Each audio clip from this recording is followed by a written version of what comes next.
안녕하세요. 클라우디아입니다. 오늘은 김희정 작가의 작품 그 남자의 방 준비했습니다. 상처와 사랑의 변증법적 관계가 두드러지게 그려진 소설인데요. 실종된 아버지가 기거하는 방을 관찰하면서 아버지의 존재를 새롭게 발견합니다. 그리고 그것은 무엇보다 성숙해진 화자 자신의 재발견이기도 하죠. 그럼 지금부터 그 내밀함 속으로 함께 들어가시죠. 그 남자의 방, 김희정. 하오 5시 20분. 그의 방에 어김없이 불이 켜진다. 촛불 같은 작은 전구 12개짜리 빛나는 샹들리에 푸른 빛이 짙어지는 하늘을 배경으로 그의 방은 순식간에 화려한 살롱처럼 변한다. 지금처럼 기온이 급강한 날, 누군가 밖에서 그 방을 엿본다면 가만히 숨어들고 싶을 만큼 환하고 따뜻해 보인다. 하지만 그 화려한 불빛은 정물처럼 붙박여 있는 방 주인 덕에 불이 켜지는 이 순간만 지나면 곧 화사한 빛을 잃은 채 정막 속에 빠져들 것이다. 어쩌면 그 방의 정막은 지나치게 환하고 밝은 저 조명 탓인지도 모른다. 저기한 방에 어울리지 않는 화려한 샹들리에라니. 불빛 환한 그 방을 나는 오늘도 바라보고 있다. 그의 방은 내 방과 다를 바 없는 15평짜리 복층형 원룸 오피스텔이다. 창문 크기만 보아도 평수를 짐작할 수 있는 근처의 오피스텔들은 거의 오피스텔 평수에 크게 다를 바 없는 인테리어를 하고 있다. 들어가 본 적은 없지만 방안을 대강 그릴 수도 있을 만큼 오피스텔의 구조란 뻔한 것이다. 남다른 것이 있다면 대부분 창문 크기에 꼭 맞춘 세로 블라인드나 가로로 된 롤스크린으로 실내를 가린 데 비해 그의 방은 어디선가 쓰던 것인 듯 커튼 자락이 창턱에서 5-60cm 정도 올라가 있다는 점이다. 보통 길이의 커튼을 창문이 높은 복층의 오피스텔에 매달아 놓으니 얻어입은 치마처럼 달랑하다. 시린 발목처럼 그의 방 일부가 외부를 향해 노출돼 있다. 그 덕에 내 방에서는 책상에 앉아있는 그의 상체가 고스란히 드러나는 꼭 그만큼의 높이까지 내부가 훤히 들여다 보인다. 오늘도 그는 책상 앞에 앉아있다. 미동도 않고 앉아있는 그의 옆모습은 마치 좌선에 든 스님 같다. 가을 벌판의 억새 같은 흰머리를 30도쯤 기운 등에 얹은 채 내내 책상에 앉아 무언가에 몰두해 있는 남자의 옆모습을 오래 바라보고 있노라면 적막한 산사의 입구에 서 있는 기분이 들기도 한다. 남자의 등을 처음 본 것은 중학교 3학년 겨울이었다. 그해 초부터 위태롭기만 하던 나는 겨울방학이 되자 기어이 가출을 했다. 친구와 함께 그의 사촌언니가 일한다는 햄버거 가게에 오후 내내 앉아 기다리다가 일이 끝난 사촌언니와 함께 그녀의 좁은 옥탑방으로 기어들었다. 전날 밤은 온몸을 감고 있던 사슬에서 풀려난 기분으로 생전 처음 소주도 한 잔 마셨다.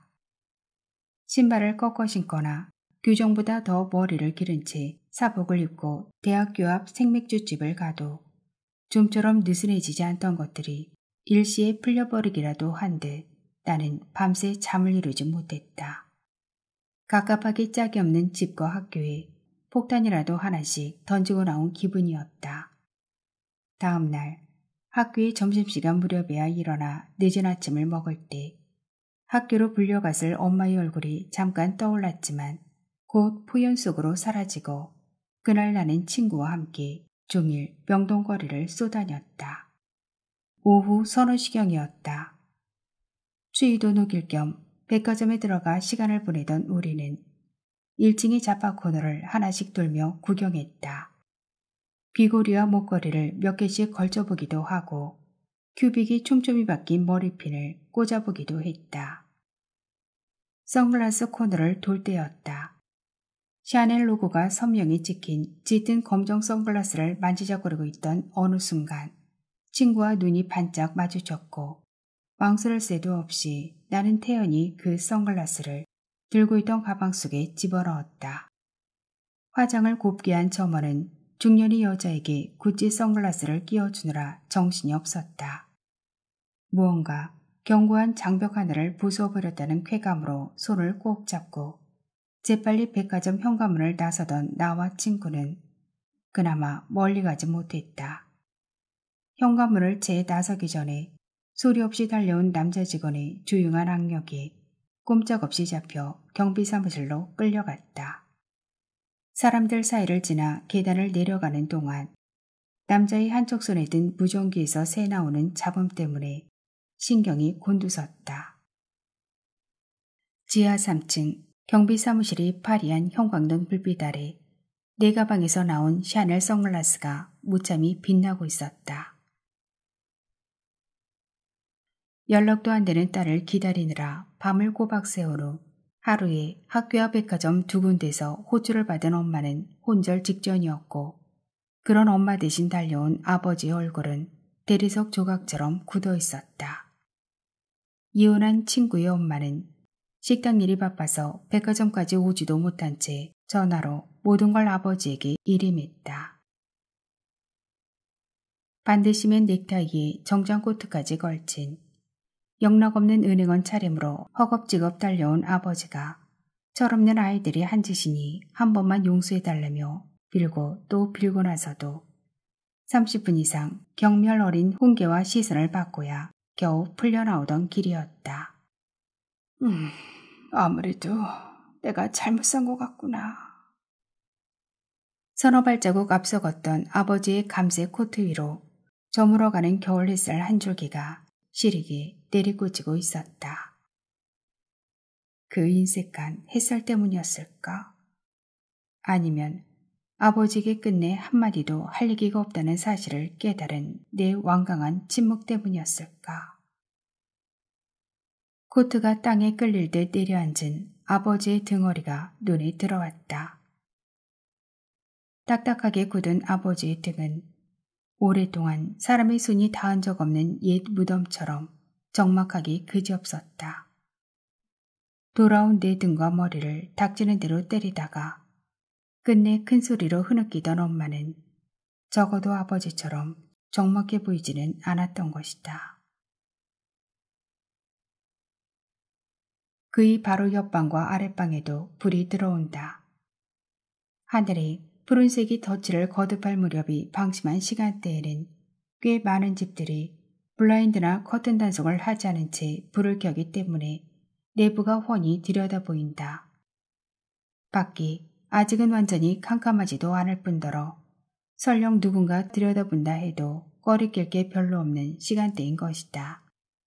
그렇게 방심한 채 불이 켜진 몇몇 집의 내부는 그들이 생각하고 있는 것보다 조금 더 환히 들여다 보인다. 704호는 오늘도 내복만 입은 초등학생 여자아이 둘이 엄마인 듯한 여자와 함께 식탁에서 무언가를 먹고 있다. 셋이서 둘러앉아 아이스크림이라도 퍼먹는 자세다.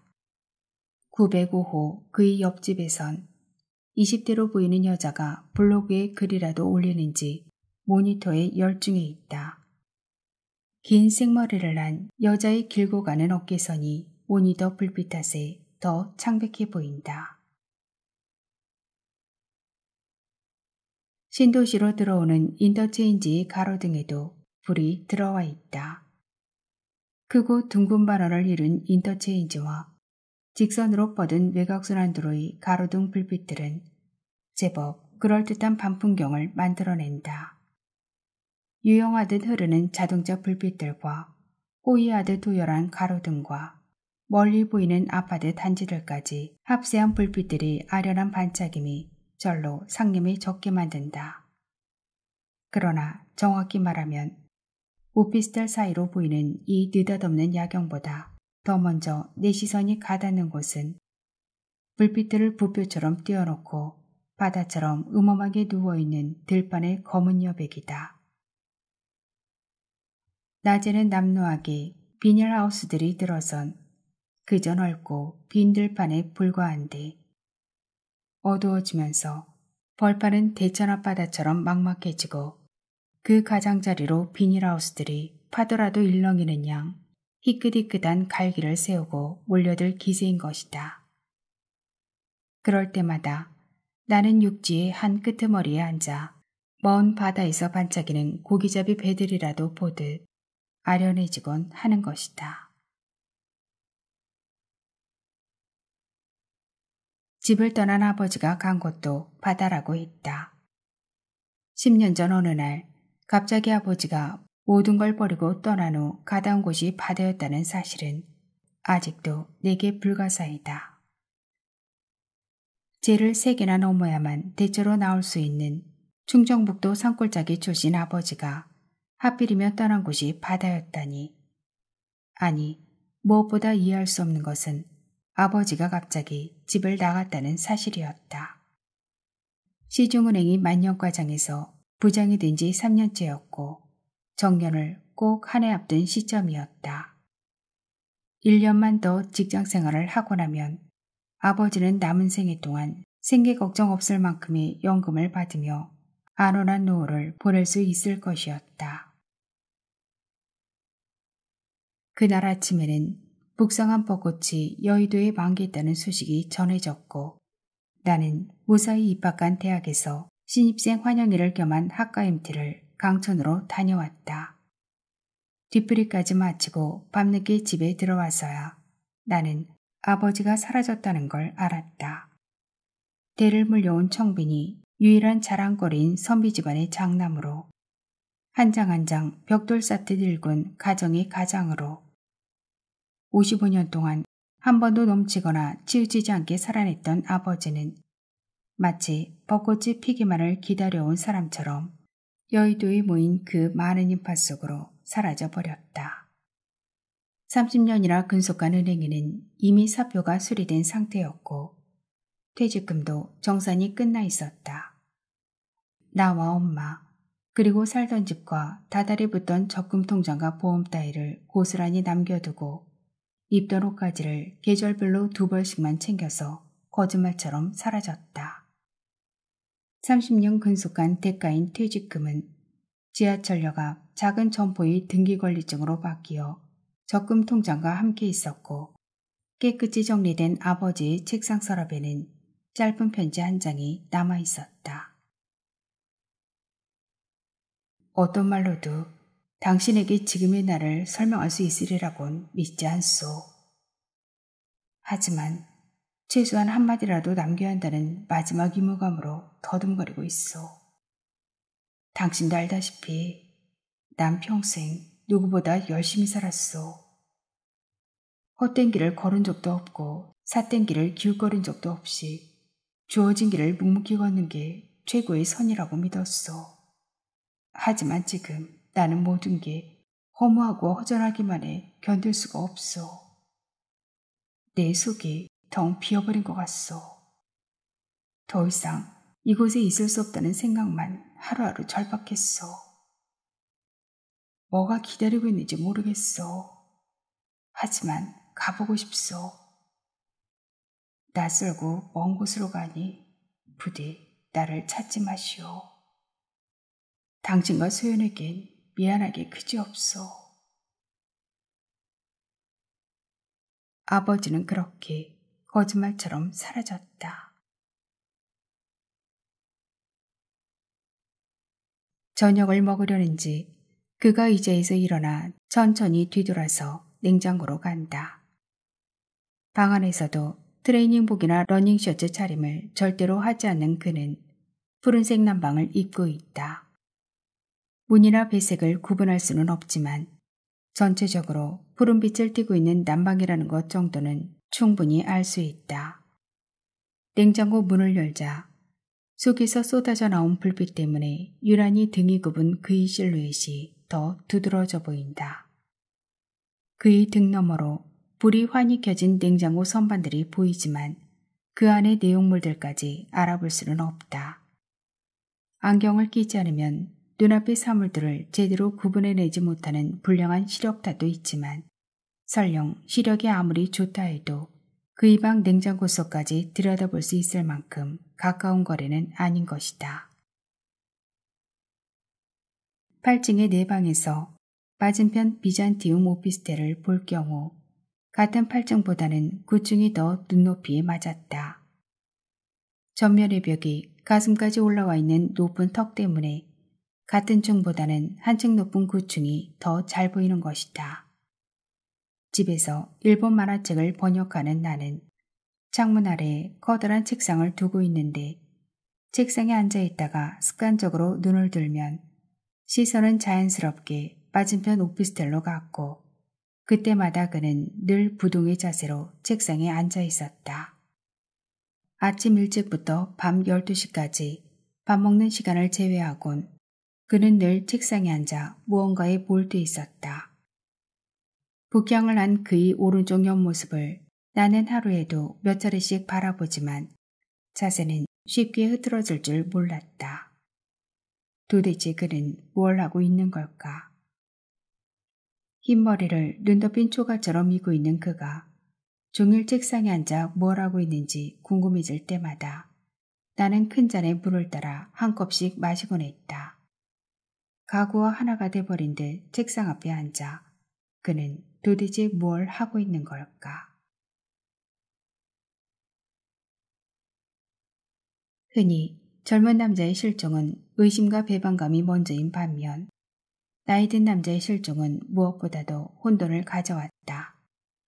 어릴 적부터 허튼 욕 한 번 내뱉는 법이 없었으며 콩 심은 데 콩나고 팥 심은 데 팥나는 사람이라고 입에 침이 마르도록 되뇌던 조부모의 전폭적 신뢰가 아니어도 아버지는 누가 보아도 그런 사람이란 걸 금방 알 수 있었다.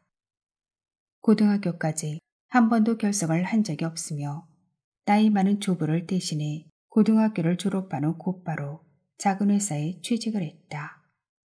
야간 대학을 다니면서 어려운 집안 살림은 물론 동생들의 학비와 끝내 중풍과 치매로 마지막 생을 마감한 조부모를 모시는 몫까지 모두 혼자 도맡았다.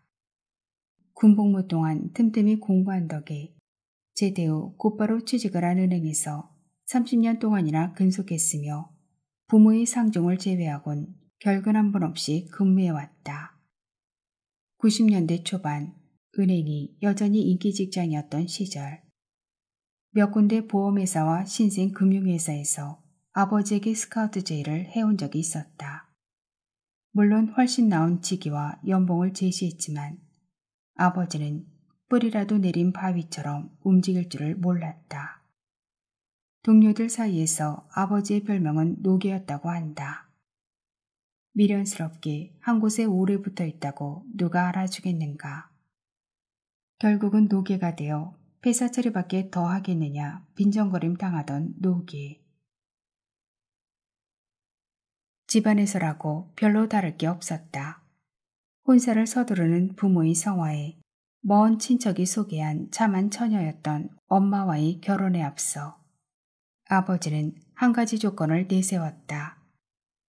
밑으로 두 남동생과 여동생 한 명을 모두 대학까지 졸업시키고 결혼 때까지 보살펴야 하니 묵묵히 따라주기 바란다는 게 아버지의 요구였다. 일생을 한량으로 지낸 외할아버지 덕에 외할머니가 살림을 도맡아 했던 까닭에 무엇보다 남자의 책임감을 먼저 졌던 엄마는 보험이라도 들은 기분으로 결혼을 했다. 그리고 엄마의 보험은 시간이 지날수록 더 든든하고 미더웠다. 이태를 끄는 난상 끝에 탈전한 엄마를 위해 더 이상은 아이를 낳지 않겠다며 일찌감치 단산 수술을 해준 마음 씀씀이까지 엄마는 아버지가 고맙고도 믿음직하기만 했다. 딸 하나는 너무 외롭다며 돌아가는 날까지 아쉬워한 걸 제외하곤 아버지는 부모의 마음을 섭섭하게 한 적도 없었다. 아버지는 술에 취해 인사불성이 된 모습조차 가족들에게 보인 적도 없었고 언제나 같은 시각에 일어나 같은 시각에 잠이 들었고 집은 물론이거니와 가구나 가전제품 따위를 아버지가 나서서 바꾸는 것도 본 적이 없었다. 심지어는 취직을 한 아버지가 제일 먼저 했다는 조간신문 구독을 30년째 한 번도 바꾸지 않았다. 한 번은 자전거 한 대를 뒤밀며 제발 한 번만 바꿔보라는 보급소 직원의 유혹에 넘어간 엄마가 신문을 바꾸었다가 다음 날로 자전거를 돌려주고 머리 숙여 사과한 적도 있었다. 밑으로 두 남동생과 여동생 하나까지 대학을 보냈으며 결혼할 때에도 집을 얻을 때에도 적잖은 몫을 기꺼이 감당했다. 결혼 후에도 두 삼촌은 전세를 올려달라는 집주인의 연락을 받으면 가장 먼저 아버지에게 달려오곤 했다. 겨우 5년 전 자기가 다니던 은행의 주택부금과 정기적금으로 고지식하게 마련한 33평짜리 아파트 역시 아버지는 더 이상 평수를 늘리려고 들지 않았다. 엄마는 그런 아버지가 답답해 가슴을 친 적도 있지만 한편으론 안심을 했다. 하나하나 반듯하게 다듬어 아기 꼭 맞게 쌓은 성곽 속에 들어앉아 있는 기분은 몹시도 안온하고 평화로웠다. 아버지의 남은 인생은 물론 엄마와 나의 앞날 역시 눈에 훤히 보이는 것만 같았다. 나는 선글라스 사건 이후로 집안에서도 학교에서도 더 이상 금을 넘는 짓은 하지 않았다. 그 한 번으로 내가 할 수 있는 모든 것을 다 해본 듯 미련이 없어지고 시시해졌다.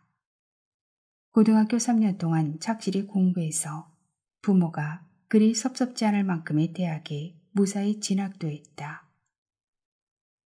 그 즈음 나는 생이란 앞에 놓여있는 몇 개의 궤도 중 하나를 선택하고 나면 그 다음은 올라간 레일을 타고 끝까지 가는 기차일지도 모른다는 생각이 들기도 했다. 하지만 아버지는 어느 날 갑자기 그 모든 것들을 단숨에 뒤집어 놓은 채 사라져 버렸다. 그가 간이식탁에 앉아 밥을 먹는 모양이다. 책상과 스탠드 너머로 희미하게 그의 상체가 보인다.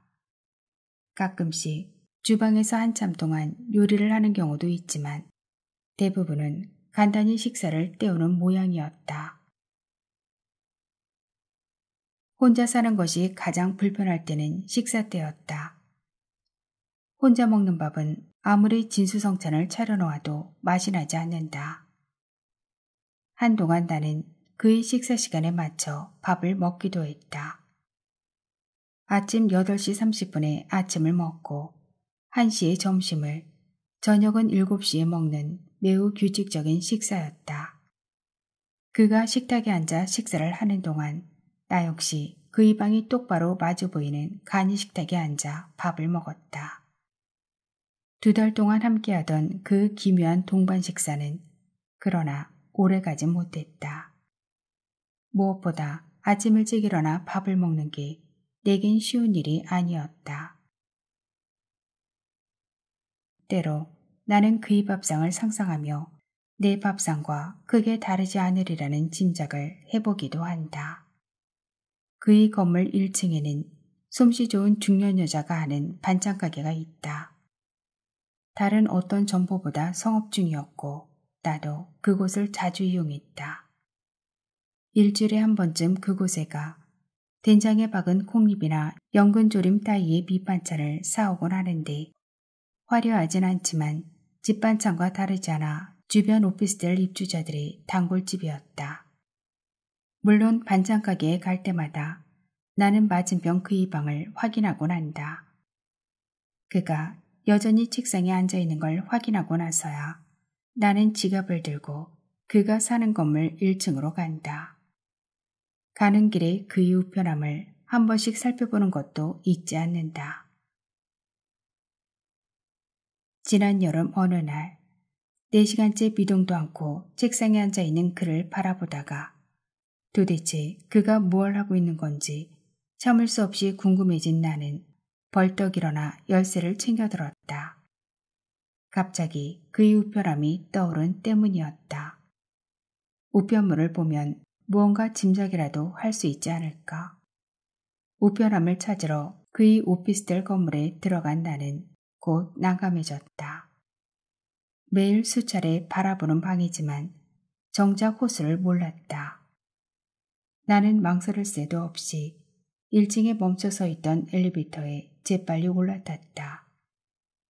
누군가 그 안으로 들어오기 전에 서둘러 닫힌 버튼을 누른 후에야 나는 그런 자신에게 당황했다. 도대체 그의 우편함은 뒤져 뭘 어쩌자는 것인가. 9층까지 올라가는 동안 나는 자신에게 되묻고 있었다. 그를 만나게 되는 건 아닐까 더러 겁이 나기도 했다. 하지만 9층에 멎은 엘리베이터의 문이 열리자 나는 그곳에서 예상치 못한 장벽에 부딪히고 말았다. 복도로 진입하는 입구에는 투명한 유리벽이 쳐져 있었다.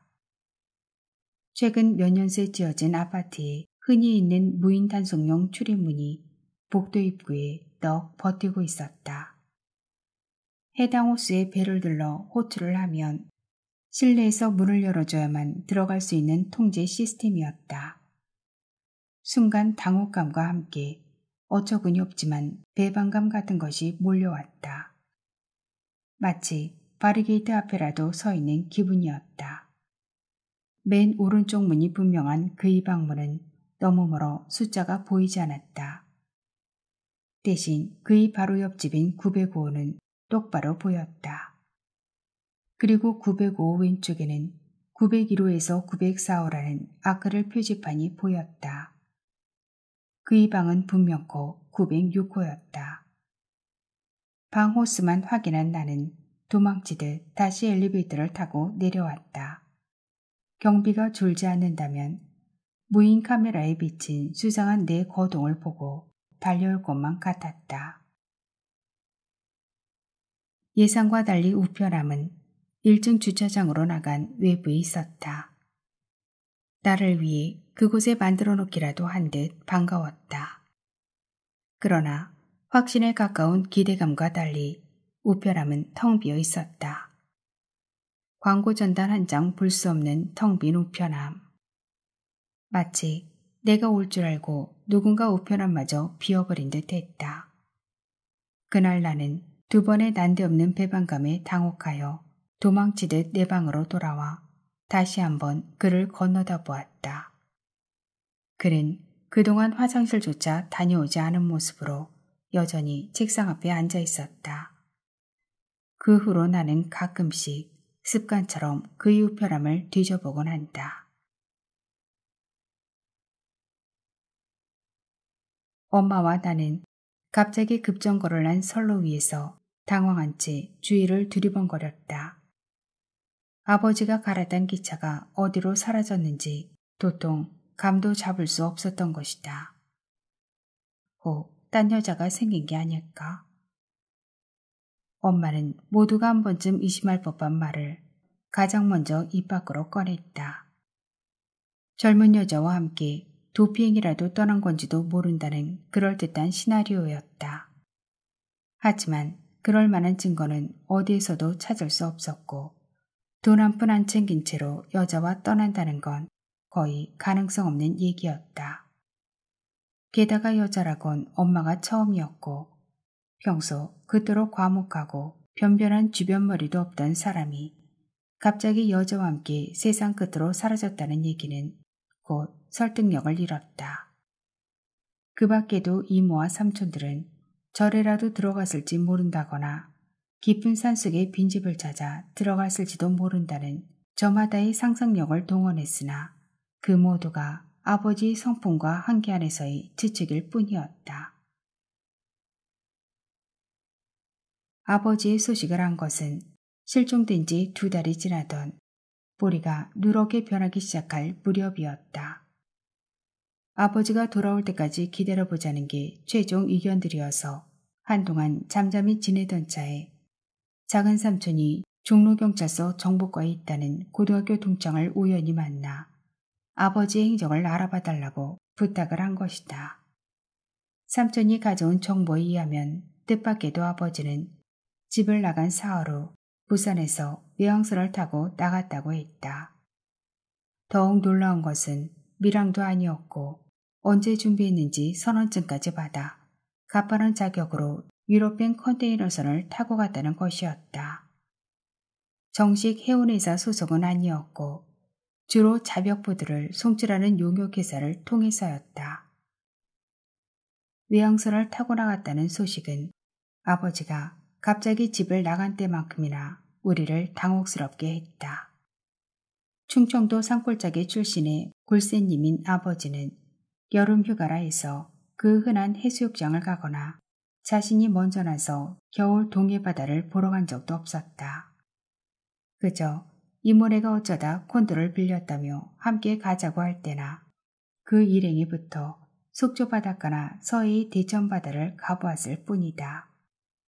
아버지는 하다못해 직장 사람들끼리 떠나는 바다 낚시조차 즐기지 않았다. 그런 사람이 집을 나가 찾아든 곳이 저 망망대해라니.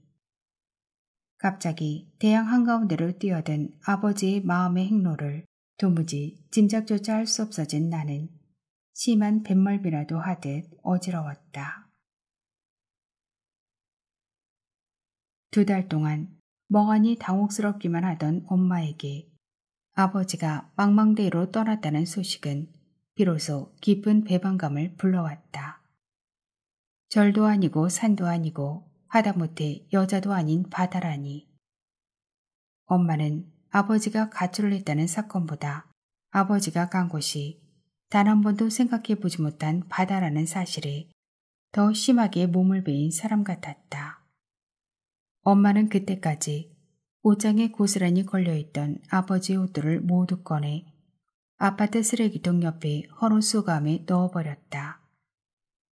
그것으로도 분이 풀리지 않은 엄마는 아버지의 양복 재킷 하나를 수거함에서 다시 가져와 밤새 가위로 잘게 자르며 통곡을 했다. 퉁퉁 부은 눈으로 숟가락도 들지 않은 채 몸져 누워 있다가 몰려온 이모들이 억지로 일으켜 앉힐 때까지 엄마는 깊이 알았다. 그가 담배를 피운다. 라이터 불빛 하나로 견고한 정막이 깨진다. 단지 담뱃불을 붙였을 뿐인데 방안 풍경이 달라 보이고 그는 방금 전과 전혀 다른 존재가 돼버린 것 같다. 같은 자세로 여전히 책상에 앉아있지만 그의 손에 들린 담배 한 개비가 그를 어딘가 다른 곳으로 잠시 데려가기라도 한 듯 전혀 딴 사람처럼 보이게 한다. 담배를 피우는 간간히 커피라도 마시는지 그가 컵을 들어올린다. 그의 방 안에 누군가 다른 사람이 마주 앉아 있기라도 한 것만 같다. 오래 묵혀두었던 가슴속 비밀이라도 꺼내놓고 있는지 그의 자세가 사뭇 촉촉하고 은밀해 보인다. 하지만 아무리 다시 보아도 그의 방 안엔 타인의 그림자조차 보이지 않는다. 나는 서랍 속에 넣어둔 담배 한 개비를 꺼내 급히 불을 붙인다. 담배 연기가 창문가로 번져 시야가 안개 낀 듯 흐려진다. 먹빛으로 변하기 직전 마지막 지푸른 하늘 가운데로 손톱으로 찍어낸 듯한 초사월달이 실눈을 뜬 채 내려다보고 있다. 손가락 사이에서 지풀처럼 타들어가던 더닐라이트의 흰재가 무릎 관절이라도 꺾듯 책상 위로 떨어진다. 담배를 다 피운 그가 갑자기 창문 앞으로 다가온다. 나는 급하게 방 안의 불을 끄고 책상 의자에 앉아 자세를 낮춘다. 그가 창가로 와 밖을 내다보고 있다. 그가 보고 있는 곳이 어딘지 정확히 시선을 구별할 수 없다. 혹 나를 보고 있는 건 아닐까. 어쩌면 그럴지도 모른다. 언젠가 해가 남서쪽으로 넘어가는 오후에 그와 나는 대치하듯 마주서서 한참 동안 서로를 쳐다본 적이 있다. 그날따라 나는 비닐하우스와 가을거지가 끝난 들판을 무심히 내다보고 있었다. 인터체인지 휘어진 도로 위를 달리던 차창에서 햇살이 은어 비늘처럼 튀어올랐다. 언제부터 나를 쳐다보고 있었던 건지 무심히 던져진 눈길을 돌리다가 나는 그와 시선이 맞닥뜨렸다. 아니, 그의 시선이 보일 만큼 가까운 거리는 아니니 시선이 부딪힌 것은 아니었다. 실내등이 켜진 밤도 아니고 대낮의 햇살 아래서는 창문 유리에 빛이 반사돼 실내가 또렷이 보이지 않았다.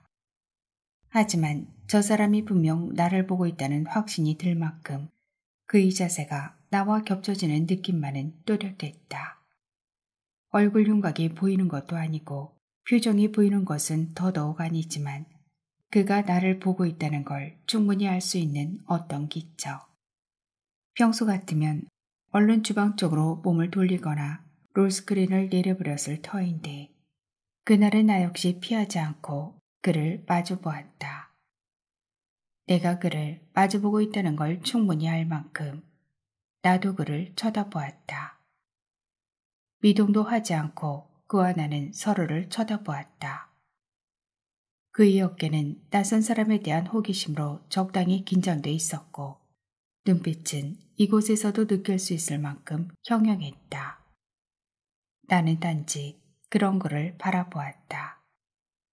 켜놓은 라디오에서 흘러나오던 노래 한 곡이 끝날 쯤이던가. 그가 먼저 고개를 돌렸다. 하던 일을 잠시 잊고 있었다는 듯 서둘러 몸을 돌린 그는 곧바로 다시 책상에 앉았다. 그는 순식간에 벽면을 향해 좌선하는 모습으로 돌아가 있었다. 그토록 매정하게 자신의 자리로 돌아가 버리는 그가 참을 수 없었던지 그날 나는 다시 한번 그의 우편함에 가보았다. 통신사에서 온 지로 고지서와 2,550원짜리 가스요금 고지서, 흰 봉투에 넣은 근처의 나이트클럽 개업 안내장이 들어있었다. 그는 나와 비슷한 정도로 밥을 해먹고 있었고 A통신사의 인터넷을 사용하고 있었다. 엘리베이터를 버리고 8층까지 하나하나 계단을 밟아 돌아오는 길. 통신요금 고지서에 선명히 찍혀있던 박규범이라는 이름 석자가 몸속 어디선가 찰랑거렸다. 사실 아버지가 떠난 이후 생활 형편이 크게 달라진 것은 없었다. 엄마에게는 정기적으로 들어오던 월급 봉투 대신 아버지가 퇴직금으로 마련해 놓은 구청 앞 10평짜리 점포에서 최소한의 생활비가 나왔다. 몇 해 전 한 해의 시차를 두고 돌아가신 할아버지와 할머니의 제사도 아버지는 집을 떠나기 1년 전 서해안의 한 남자에 맡겨두었다. 할머니 세 번째 기제사를 마친 아버지는 삼촌들과 고모가 모두 모인 자리에서 할머니 돌아가신 지 3년도 지났으니 이제 제사는 절에 모시겠다는 폭탄 선언을 했다. 대대로 제사 모시는 걸 장남이 제일 큰 임무라 생각해온 집안 분위기로 보아 그것은 말 그대로 폭탄 선언이었다. 제사야 당연히 장남인 아버지가 지내리라 믿었던 엄마는 무엇보다 삼촌들의 눈초리가 무서워서라도 왜 그러냐고 놀란 얼굴로 되물었다. 제사는 마음으로 지내고 이젠 그만 홀가분하게 살아도 되지 않겠소? 중풍으로 3년을 누워 지낸 할아버지와 돌아가기 전 1년을 치매로 엄마를 고생시킨 할머니인지라 아버지의 말은 놀랍긴 했지만 설득력이 없는 건 아니었다. 무엇보다 삼촌들 옆에 나란히 앉아있는 두 숙모의 홀가분한 표정 덕분에 아버지의 선언은 큰 저항 없이 받아들여졌다. 집을 떠나기 위한 아버지의 첫 준비 작업이었다. 아버지가 없는 내 삶 역시 크게 달라진 건 없었다. 나는 이미 20살이 되었고 내가 태어나자마자 아버지가 붓기 시작한 교육보험이 대학 학비를 끝까지 책임질 것이었고 졸업 후에는 늘 꿈꾸던 독립을 자연스럽게 할 수 있게 돼버렸다. 가장으로 살았던 30년 동안이 마치 떠나기 위한 준비 기간이기라도 했다는 듯 아버지는 모든 걸 완벽하게 정리해놓고 떠났다. 그러나 아버지가 남긴 엄마의 상처는 쉽게 아물지 않았다. 그렇잖아도 폐경기 여인의 우울증을 표현하지 않게 앓고 있던 엄마는 아버지 없는 빈 시간들을 급기야 종합병원 정신과에서 받아오는 약들로 겨우 버텨내기 시작했다. 한 3년 정도 호르몬 변화가 안정기에 들 무렵 조금씩 약을 줄이기 시작한 엄마는 아버지가 떠난 지 5년 만에 겨우 약을 중단했고 이모들과 어울려 조금씩 바깥 출입도 하게 되었다. 그리고 3년 전 엄마는 내게 15평짜리 아파트 하나를 남기고 이모가 사는 철안으로 내려가 버렸다. 흔히모의 찜질방엔 제일처럼 관리를 거들어줄 사람이 필요했고 엄마는 수다하면서도 잔정 많은 이모가 필요한 때문이었다. 나는 아버지의 실종이 혼란스러웠지만 아프지는 않았다. 흔히 책임감 강하고 고지식한 사람들이 그렇듯이 아버지는 워낙 말이 적고 속을 드러내는 게 익숙지 않은 사람이었기에 함께 사는 동안에도 나는 아버지와 그리 살갑게 지낸 기억이 없었다.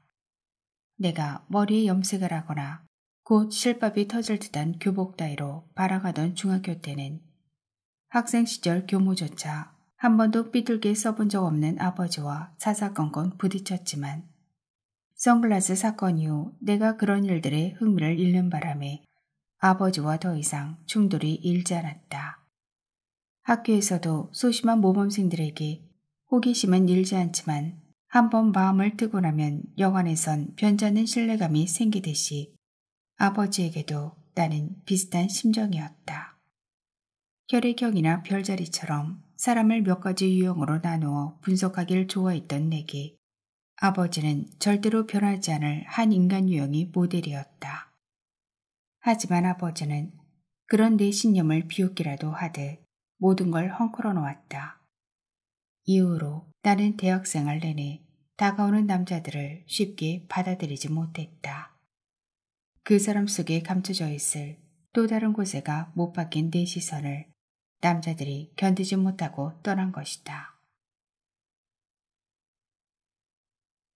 잠시 한눈 파는 사이 외출이라도 하려는 건지 그가 갑자기 겉옷을 걸치고 있다. 멀리 가는 길은 아닌 듯 입은 옷 위에 파카만 걸치는 모양이다. 드물게 보는 장면이다. 24시간 그를 지켜보고 있는 것은 아니지만 기억컨대 그가 집을 나가는 장면을 본 것은 처음이다. 한참 동안 방에 불이 꺼져 있어 그가 외출을 했으리라 짐작을 한 적은 있지만 이렇듯 그가 옷을 입고 나가는 장면을 본 적은 없었다. 그의 방에 불이 꺼지고 그가 어둠 속으로 사라진다. 나는 내 방의 불을 모두 끄고 길 아래쪽을 뚫어지게 내려다본다. 그가 혹 다른 출입구로 가버린 건 아닐까 포기할 즈음 검은 바가를 입은 키 작은 은발의 남자가 편의점 옆 정문에서 나와 내 오피스텔 쪽으로 걸어온다. 점퍼 주머니에 손을 찌른 채 신호등을 기다리고 서 있다. 책상 앞에 앉아있을 때와는 달리 유난히 키가 작아 보이고 무게감이 느껴지지 않을 만큼 가벼워 보인다. 길을 건넌 그가 내 건물 앞쪽으로 커브를 돌며 사라진다. 망설일 새도 없이 나는 급히 오리털 점퍼를 입고 모자를 눌러쓴 채 방을 나선다. 마침 10층에 서 있던 엘리베이터가 갓 돌진한 아이의 걸음마처럼 천천히 내려온다. 나는 엘리베이터를 재촉하며 1층으로 내려간다. 미용실과 세탁소를 지나 옆문으로 급히 뛰어나가 그를 찾는다. 며칠 전에 개업한 옆동의 맨 끝에 있는 퓨전주점 오뎅 사케집으로 들어가는 그의 뒷모습이 간신히 눈에 잡힌다. 나는 반짝이는 작은 전구들에 칭칭 감긴 채 단지 한가운데 고문당하듯 서 있는 벚나무 옆에 멈춰서서 겨우 숨을 고르며 사라진 그의 뒷모습을 바라본다. 그가 들어간 퓨전 주점을 지나며 편하지 않게 안을 들여다본다. 분홍 리본이 메인 행운목과 벤자민, 꽃이 핀 서양란 사이로 대여섯 명의 그림자가 비친다. 창가 맨 구석 자리에 혼자 앉아있는 사람의 그림자가 분명 그라는 걸 짐작할 수 있다. 따뜻한 정종이라도 마시는지 잔을 든 그의 어깨는 가까이서 보니 더 좁고 낮게 내려앉아 있다. 주변의 누구도 그에게 눈길 주지 않고 그 역시 어떤 곳에도 시선 가지 않는 완연한 독작이다. 홀로 드는 술잔이 그림자 연극처럼 느리게 올라간다. 나는 태연히 그 곁을 지나 길 건너 스시집으로 들어가 늦은 저녁 식사로 알밥을 주문한다. 돌아앉은 그의 완고한 등이 창문 너머로 희미하게 내비친다. 뚝배기 속의 날치알들이 입안에서 폭죽처럼 터진다. 인도양 한가운데를 가르마 타듯 지나가는 배 양쪽으로 지느러미를 날개처럼 활짝 편 채 새처럼 날아가는 날짓대가 눈에 본 듯 선하다. 바다에서 돌아온 아버지의 소식을 알려준 사람은 종숙 어른이었다. 아버지와 동갑인 나이로 공교롭게도 아버지와 고등학교 동창이기도 한 종숙은 나이차가 많이 나는 삼촌들보다 아버지와 더 가까운 사람이었다. 건설회사 퇴직 후 부동산 사무실을 차려 소일거리로 삼던 종숙은 어느 날 친구의 부동산 사무실에서 우연히 아버지를 만났다고 했다.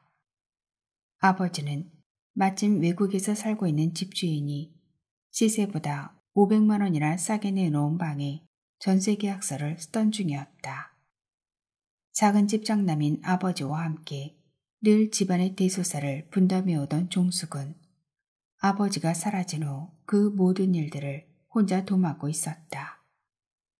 어려서부터 모든 걸 아버지에게 미뤄온 두 삼촌들은 문중 대소사에 이런저런 핑계를 대며 빠지곤 했다. 종숙이 죽은 사람이라도 살아 돌아온 양 아버지를 반긴 건 당연했다. 그날 근처 찻집으로 아버지를 끌고 간 종숙은 아버지에게서 5년간 떠돌았던 바다 이야기를 물어물어 겨우 들었다고 했다. 뱃사람 중 최하직급인 갑판원으로 승선한 아버지는 처음엔 수원하던 대양을 쳐다볼 새도 없이 낯선 일들을 익히는데 몸이 바빴다.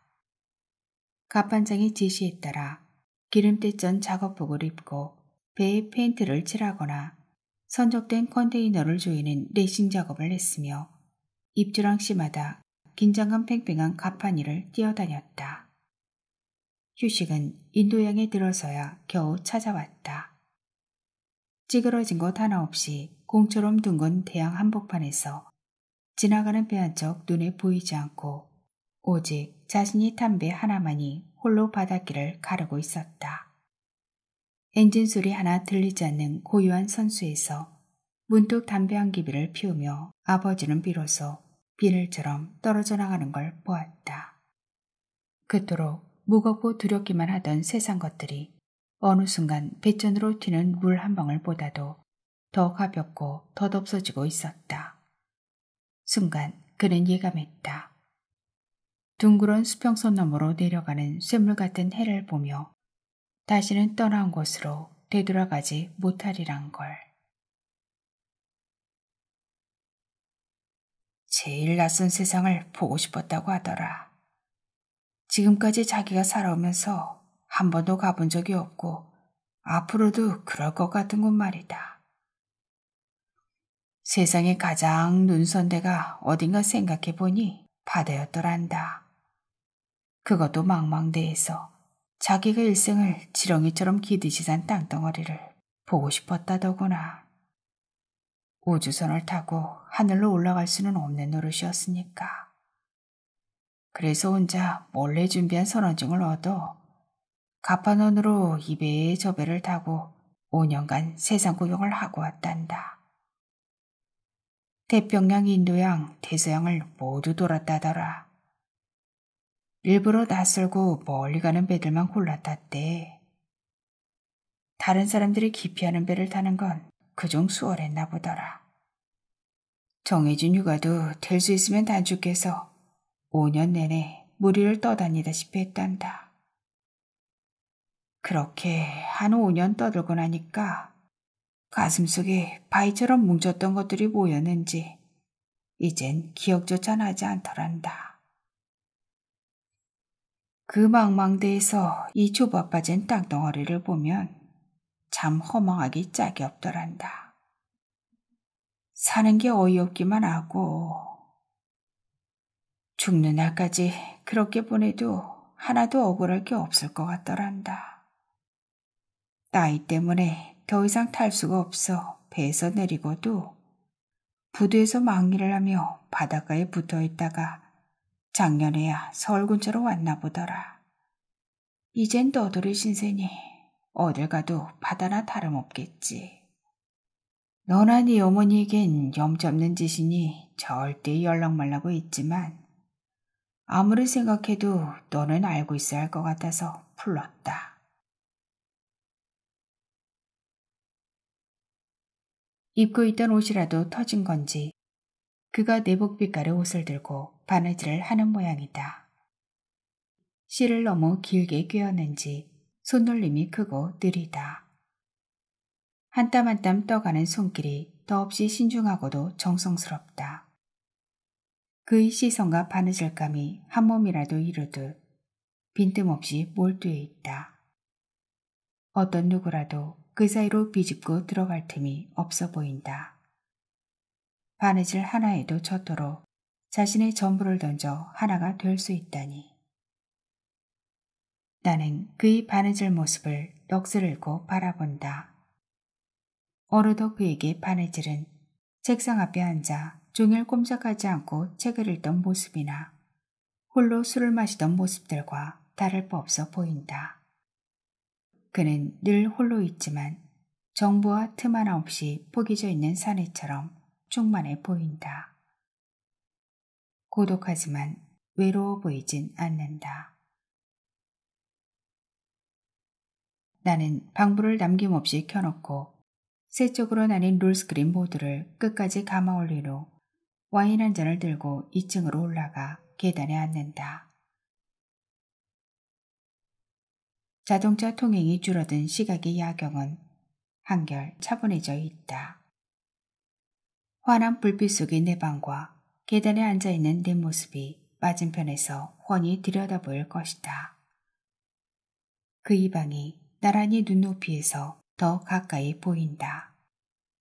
바느질을 마친 그가 다시 책상에 앉아 무언가를 쓰고 있다.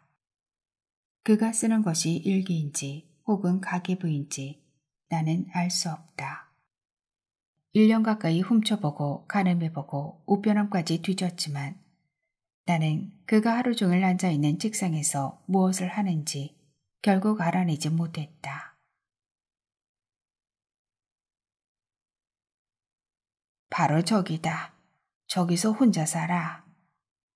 절대 찾아오지 말라고 해서 이사하는 날도 안 가봤다. 종수거른이 가리킨 곳은 비잔티움이라는 알파벳 글자가 건물 벽면에 크게 붙어 있었고 그의 방은 9층 서쪽 맨 끝방이었다. 그날 나는 종수거른과 헤어진 뒤 근처 부동산에 들러 그의 방 맞은편 오피스텔에 빈 방이 나온 게 있는지 알아보았다. 마침 서너 달 전부터 새로 입주를 하고 있던 오피스텔은 빈 방이 많았고 나는 한 달 뒤 그의 방이 마주 보이는 이곳 8층으로 이사를 했다. 그는 어릴 적 조부에게서 배웠다는 천자문이나 동몽선습을 읽고 있는 걸까? 중국사를 공부하고 싶었지만 회사 다니면서 공부하는 야간대학에서는 사학과가 없었기에 아쉽게도 경영학과를 다녔다는 그가 혹 중국 고대사를 읽고 있는 건 아닐까? 아니 어쩌면 그는 자신이 지나다녔던 베링해나 아라비안만의 해류나 깜짜가 반도의 만년설이나 빙하에 대해 공부하고 있는지도 모른다. 그가 읽고 있는 책을 짐작조차 할 수 없듯이 나는 그가 지나온 인도양과 태평양의 물빛과 깊이를 알지 못한다. 그 깊은 바닷속으로 흐르던 어떤 해류가 어느 날 갑자기 불어온 바람 한 줄기의 방향을 틀어 물 위의 우리를 어떻게 흔들어댈지도. 느닷없이 휴대폰이 울린다. 잠이 오지 않으면 새벽 3시에도 전화를 걸어오는 엄마다. 뭐하니? 엄마는 마치 내가 무얼 하고 있는지가 참을 수 없이 궁금해진 사람처럼 늘 절박하게 물어오곤 한다. 뭐하긴 술 한잔하고 있어요. 혼자? 혼자인 줄 뻔히 알면서도 꼭 대묻곤 하는 것도 엄마의 버릇 중 하나다. 나도 포도주 한잔 마셨어. 잠이 통 안 오네. 포도주에 젖은 엄마의 목소리에 내 손에 들린 와인잔이 슬며시 흔들린다. 엄마는 천안의 18평짜리 아파트 구석구석을 화분으로 채우고 있다. 그렇게 꽃으로라도 빈 공간을 채워넣지 않으면 허전해서 견딜 수가 없다고 했다.